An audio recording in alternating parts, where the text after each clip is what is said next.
Are the US and Germany having a fallout? Is Trump unhappy with Angela Merkel? And is the NATO in trouble? As per a report by the Wall Street Journal, the Trump administration has decided to cut the number of American troops in Germany, a key NATO ally, by 25%. Currently, 34,500 American soldiers are stationed in Germany, the second largest only after Japan, and Trump has decided to cut 9,500 soldiers from duty in this European country. The decision to cut the troops from Germany signals that Trump administration does not see the NATO as a unified bloc, the member countries of which America would provide protection without expecting any cooperation in return. The message is that if a government in any country is not friendly with the Trump administration or rejects American leadership, like the Merkel government in Germany, their security is at risk. The push to withdraw troops probably comes after Merkel's refusal to join the G7 summit and the European Union's support for China under her de facto leadership.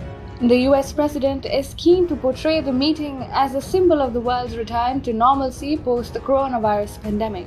But after Merkel's refusal, Trump has postponed the event, which was scheduled for June, and called for the inclusion of countries like India, Russia, South Korea, and Australia into this grouping.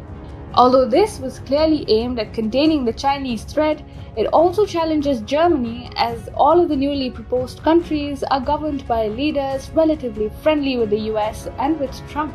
Also, at a time when Trump is trying to isolate China from international groupings and hold Beijing accountable for the spread of the coronavirus disease, Merkel is trying to save China through the European Union.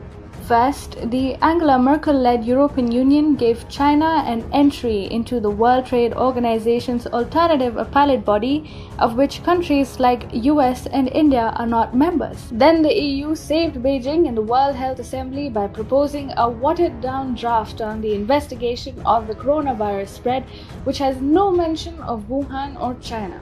The EU did this at the expense of Australia, and China came in to have the last laugh.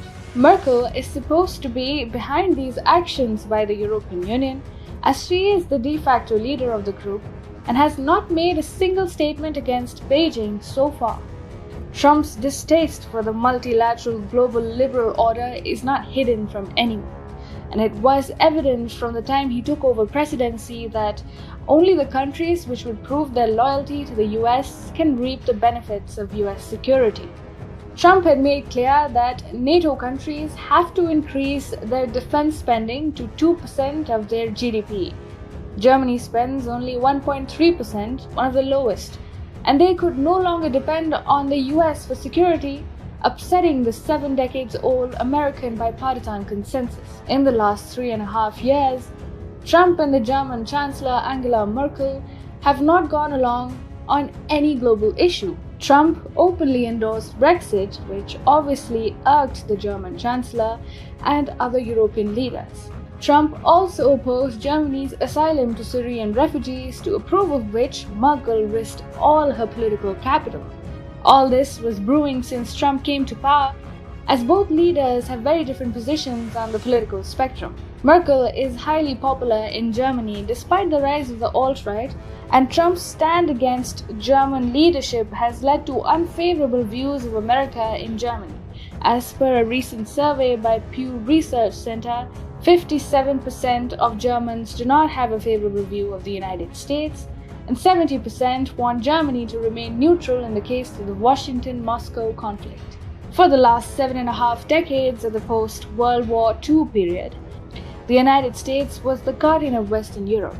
It helped the war-ravaged Western Europe to rebuild itself by financing vast infrastructure projects through the Marshall Plan and guaranteed security from the Soviet Union through the NATO alliance. But Merkel is portraying herself and the European Union as the new champion of the global liberal order after President Trump challenged the many flaws within it. And this has led both countries towards diverging paths for the first time since World War II.